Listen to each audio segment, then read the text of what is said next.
El contenido proporcionado en este podcast tiene fines informativos y educativos únicamente. Cap Medical presenta.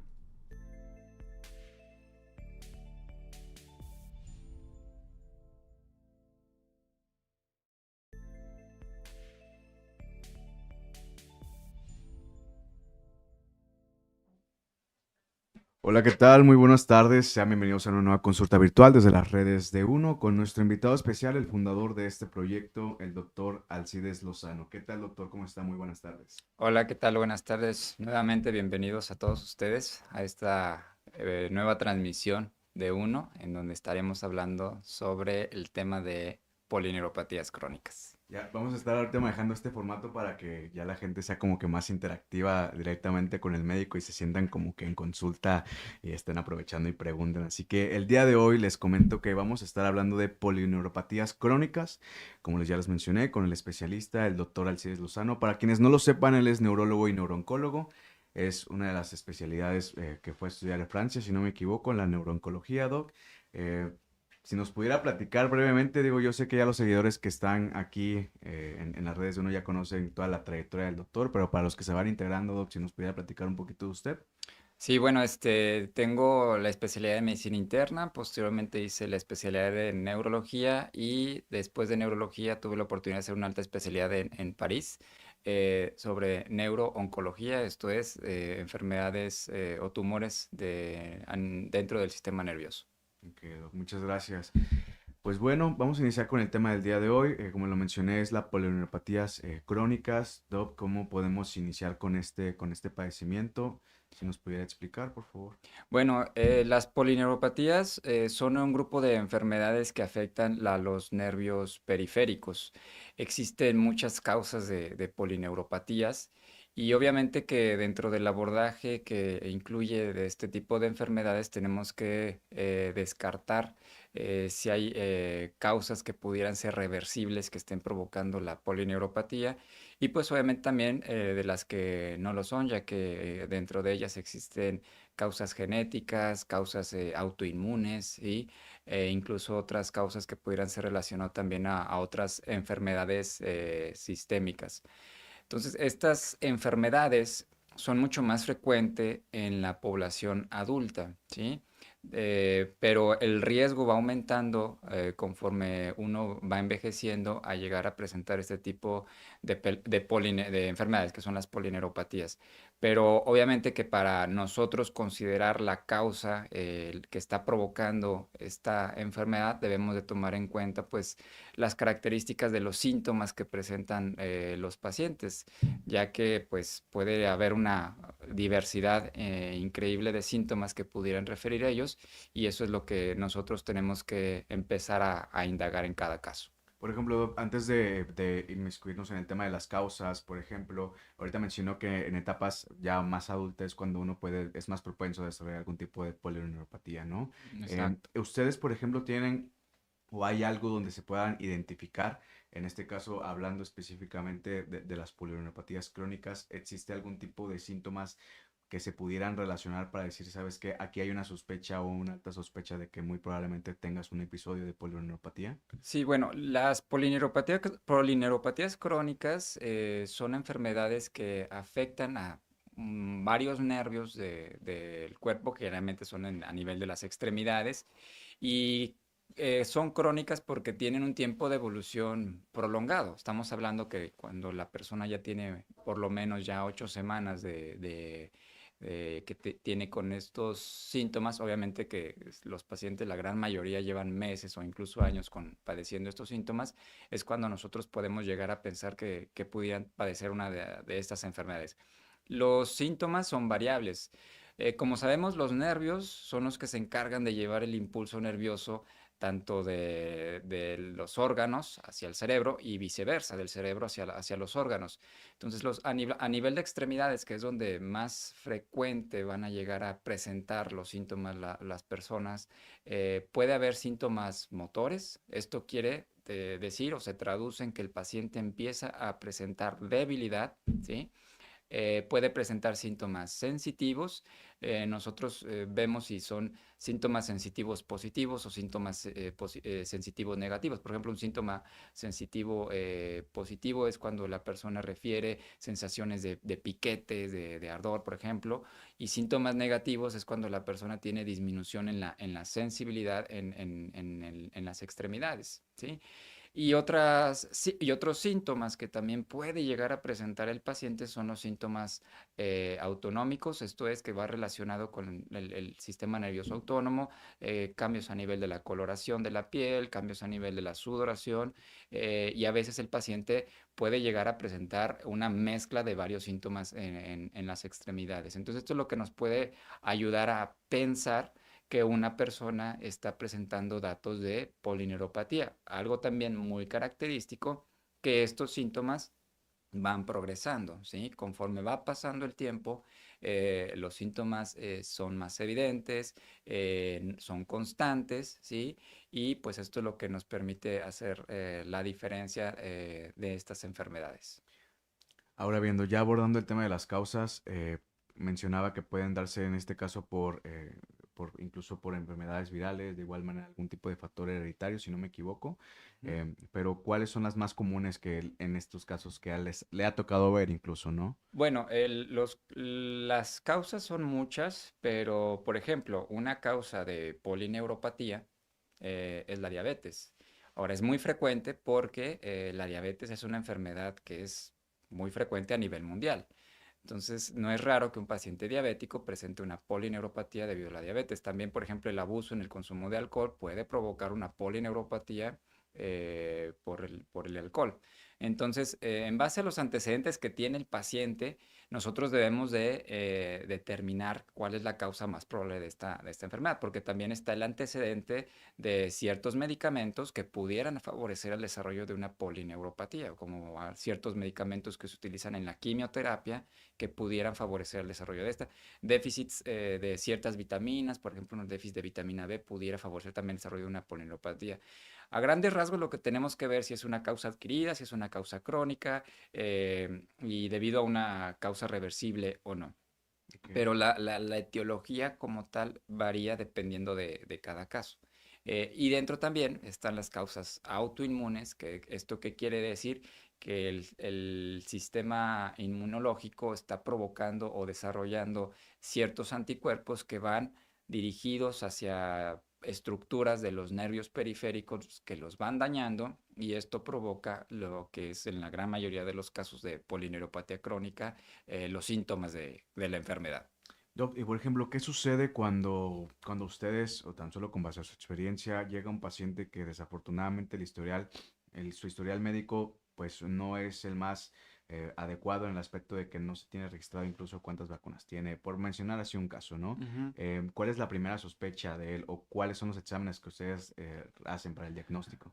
En todos los pacientes en los cuales sospechamos una polineuropatía, obviamente que también es necesario realizar ciertas pruebas de laboratorio para tener como el abordaje inicial y tratar de determinar la causa. La mayoría de las veces pues vamos a requerir exámenes de sangre, ¿sí? Prácticamente en todos los casos que nos permitan determinar si no hay alguna otra enfermedad sistémica que pudiera también orientar al desarrollo de estos síntomas, porque, por ejemplo, una causa es la diabetes y no es raro que haya un retraso en el diagnóstico de estos pacientes y a veces llegan ya con esta alteración a nivel del metabolismo de la glucosa, lo que provoca el desarrollo de una polineuropatía.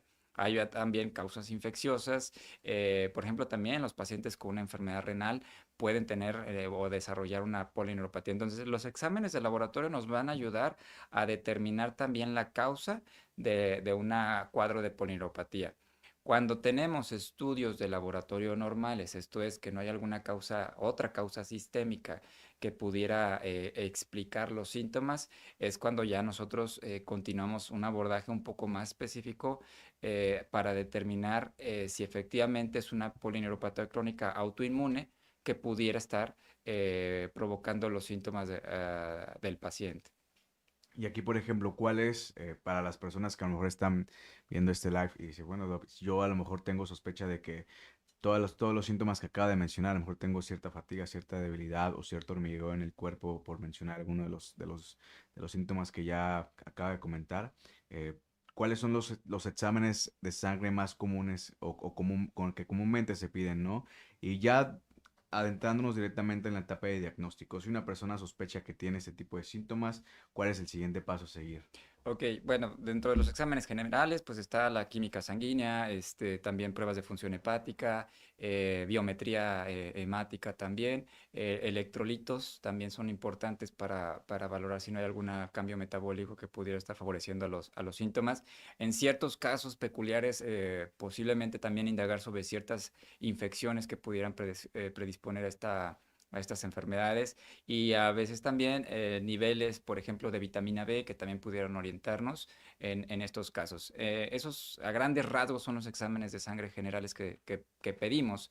Al día de hoy también es imprescindible realizar estudios de electrofisiología, o sea, neurofisiología, para valorar el estado de la conducción de los nervios a nivel de brazos y piernas principalmente. Vemos qué tan afectadas están los nervios a nivel de las extremidades, tanto los nervios sensitivos como los nervios motores, que también nos van a ayudar a orientar el diagnóstico. También en algunos casos vamos a tener que realizar punción lumbar.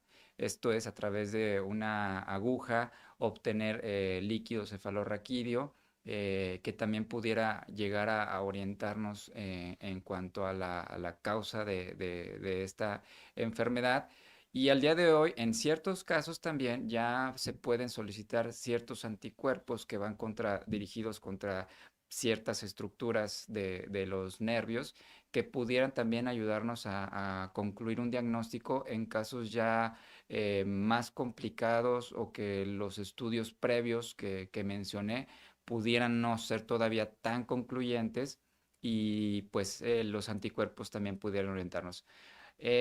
Posiblemente también algo que pudiera apoyarnos en ciertos casos son en ciertos estudios de imagen, en particular la resonancia, para ver si hay alguna alteración a nivel del nacimiento de los nervios a través de la médula espinal, que también pudieran orientarnos en descartar algunas u otras patologías que también pudieran llegar a tener ciertos síntomas similares en los pacientes. Pero a grandes rasgos ese es el abordaje que se tendría que hacer en prácticamente la gran mayoría de los pacientes donde se sospecha una polineuropatía crónica. Ahora viendo, ya brincándonos directamente a la etapa del tratamiento. El tratamiento es muy personalizado. Digo, hemos platicado en diversas enfermedades neurodegenerativas que a veces el tratamiento suele ser específico dependiendo cada uno de los pacientes y obviamente conociendo las causas en este caso de la enfermedad. Y aquí, ¿cómo lo manejamos? Por poner un ejemplo, en un paciente que quizá tiene su causa principal, por generalizar, quizá sea por la diabetes, que es uno de los padecimientos de medicina interna más común, tan solo aquí en México, ¿cómo es el abordaje ya para tratar directamente una polioneuropatía crónica?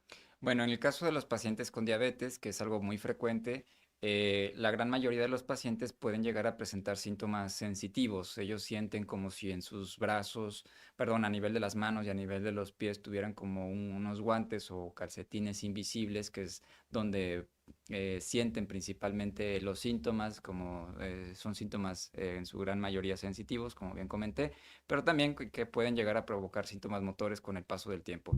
Ahí el tratamiento pues obviamente va de la mano con un buen control de su enfermedad de base, que es la diabetes, y tratamiento sintomático dependiendo de qué tan severos sean los síntomas. Obviamente que el tratamiento de las polineuropatías va de la mano de la causa que está presentando o que está favoreciendo el desarrollo de esta enfermedad. Cuando hablamos de causas ya más asociadas a producción de anticuerpos, en este caso las autoinmunes, como es el CIDP, en este caso sí se requiere iniciar tratamientos que van contra la producción de estos anticuerpos a nivel de nuestro cuerpo y para eso tenemos diferentes tipos de terapias.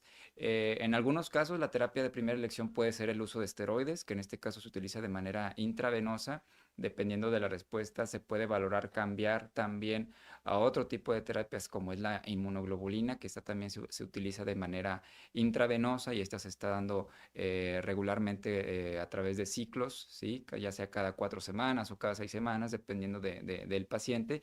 Y en otros casos se utiliza también la plasmaféresis, pero es un tratamiento un poquito más invasivo, pero bueno, pudiera considerarse también una opción terapéutica si no hubiera alguna respuesta favorable con alguno de los otros tratamientos. ¿Este padecimiento tiene, se cura o se puede, o nada más es tratar y darle seguimiento para evitar los menores factores que genera la enfermedad en este caso? El pronóstico va a depender también de la causa que desarrolló la polineuropatía en los pacientes. En su gran mayoría, por ejemplo, si hablamos de una polineuropatía que fue asociada al consumo o a la administración de algún medicamento, en este caso posiblemente un agente de tipo quimioterapia, una vez que se deja de administrar el tratamiento, es probable que los síntomas también vayan remitiendo con el paso del tiempo. A diferencia de que cuando se trata de una causa autoinmune, en donde el tratamiento más que nada va a ayudar a disminución de los síntomas, pero que sea un tratamiento curativo como tal, no lo es así. Pero obviamente que aquí, si estamos viendo que es un cuadro de polineuropatía en el cual el paciente tiene manifestaciones sensitivas muy evidentes, está presentando debilidad tanto proximal como distal, que también ya está provocando alteraciones en la marcha, que el paciente ya no puede caminar o tiene mucha dificultad para mantener el equilibrio, pues indudablemente que se le tiene que ofrecer un tratamiento, todo esto con el fin de mejorar la calidad de vida del paciente para que él pueda realizar sus actividades de la vida diaria de la manera más normal posible. Ok. Ahora bien, antes de finalizar, Doc, ya casi estamos llegando casi al final de este episodio. Igual si tienen alguna pregunta, este es el momento para que la puedan dejar en los comentarios y pues pasarnos las dudas que tengan con respecto al tema del día de hoy. Doc, ¿qué pasa, por ejemplo, con las personas que se empiezan a automedicar desconociendo el diagnóstico, ¿no? Porque, como usted mencionó, son síntomas que a lo mejor a veces llega el punto en el que los normalizamos Ujú. y se suele dar el error de que a lo mejor con un analgésico o algún tipo de medicamento que me calme el dolor o en este caso el síntoma en ese momento, pero me puede afectar a largo plazo el que yo haga eso. Claro que sí, porque bueno, también una de las manifestaciones que pueden tener los pacientes puede ser el dolor, pero no es un dolor como cuando nosotros recibimos un golpe. O sea, el dolor debido a un padecimiento neurológico o el dolor neuropático no se trata solamente con medicamento analgésico, ¿sí? Los analgésicos, como es ciertos medicamentos como ketorolaco, diclofenaco, paracetamol, no van a tener tan buena eficacia para este tipo de dolor, a diferencia de otros medicamentos que sí pueden ayudar a controlar el problema. Entonces, la automedicación nunca es buena, ¿sí? Y pues al día de hoy el abuso de analgésicos puede favorecer a otras complicaciones como gastritis, daño renal o hepático, dependiendo del medicamento que se utilice. Entonces, nunca se debe de abusar de los analgésicos independientemente por el tipo de dolor que tengan las personas. Y si se está viendo que la persona está presentando de manera progresiva ciertos síntomas, en particular, por ejemplo, dolor, es indudable que debe de requerir una valoración médica para determinar la causa del mismo y obviamente dar un tratamiento lo más efectivo posible para el control de ese síntoma. Pero la automedicación es muy peligrosa en cualquier persona. Ok. No, aquí me surgió una duda, ya yo sé que ya estamos a punto de terminar, pero ¿cuánto tiempo tiene una persona para reaccionar una vez que inicia con los síntomas? O eso varía mucho dependiendo de cada persona. Varía también de cada persona porque pues aquí las causas que pueden provocar los síntomas, como habíamos comentado, son muchas. Entonces, si tenemos la sospecha de un cuadro de polineuropatía, hay que hacer el abordaje apropiado para determinar la causa y en base a eso dirigir el tratamiento de manera más específica y que obviamente el paciente pues tenga una mejoría de los síntomas que presenta. Pero es variable aunque va de la mano también de lo que esté provocando los síntomas en el paciente. Doc, pues muchas gracias. Hemos llegado ya al final de esta cápsula, de esta consulta virtual acerca de polineuropatías crónicas. Y pues con la pregunta que siempre terminamos, ¿no? Al fin y al cabo buscamos difundir ese tipo de información para brindar la prevención más que nada y pues igual que la gente vaya conociendo ese tipo de enfermedades que quizás se desconocen del día a día, pero se puede prevenir, Doc. ¿Qué podemos hacer quizá para poder mejorar nuestra calidad de vida y reducir los factores de riesgo para desarrollar una polioneuropatía? ¿Qué es lo que usted nos recomienda? Bueno, si se padece alguna enfermedad sistémica, que bueno, al día de hoy son muy frecuentes, como es diabetes, un buen control puede disminuir la probabilidad de daño a nivel de los nervios. Obviamente también tomar en consideración otras causas como la exposición a ciertas sustancias, el abuso de alcohol, también algunos medicamentos pueden favorecer el desarrollo de la misma. Los pacientes que están recibiendo algún tratamiento de tipo quimioterapia siempre deben de estar muy al pendiente del desarrollo de síntomas como entumecimiento, hormigueo, dolor inclusive a nivel de brazos, a nivel de manos o piernas, y comunicárselo también de manera temprana a su médico para que su médico valore si efectivamente estos síntomas pudieran ser debidos al tratamiento que se le está administrando. Y bueno, en dado caso de que no se cuente como tal con algún antecedente en específico, pues obviamente que aquí la valoración por un médico neurólogo es muy importante para determinar si efectivamente el paciente está presentando estos síntomas como consecuencia de una polineuropatía. Excelente, Doc. Pues muchas gracias por compartirnos esta información y pues gracias por prestarnos parte de su tiempo. Para la gente que se está preguntando en dónde me gustaría consultar con usted, Doc, a lo mejor yo tengo cierta sospecha de que tengo un diagnóstico, ¿nos puede compartir dónde lo podemos visitar, Doc? Claro que sí, nos encontramos atendiendo en Saltillo, en el Centro Hospitalario de la Concepción y también aquí en Monterrey, en Calzada del Valle. Van a aparecer nuestros datos de contacto por si gustan agendar algún tipo de cita para alguna valoración y pues con todo gusto estamos a sus órdenes. Excelente, Doc. Muchas gracias. Les agradezco mucho por estar aquí el día de hoy, por conectarse y por seguir las redes sociales del doctor Alcides Lozano. Ya saben, es completamente gratis. Suscríbanse a todas las redes sociales, compartan este contenido y como lo dijo el doctor, a la primera sospecha acude a tu consulta de valoración. No lo digo yo, lo dice nuestro médico experto, el doctor Alcides Lozano. Les deseo un excelente día. Mi nombre es Ángel Prado y un bonito inicio de semana. Nos vemos. Hasta luego, Doc. Gracias, hasta luego.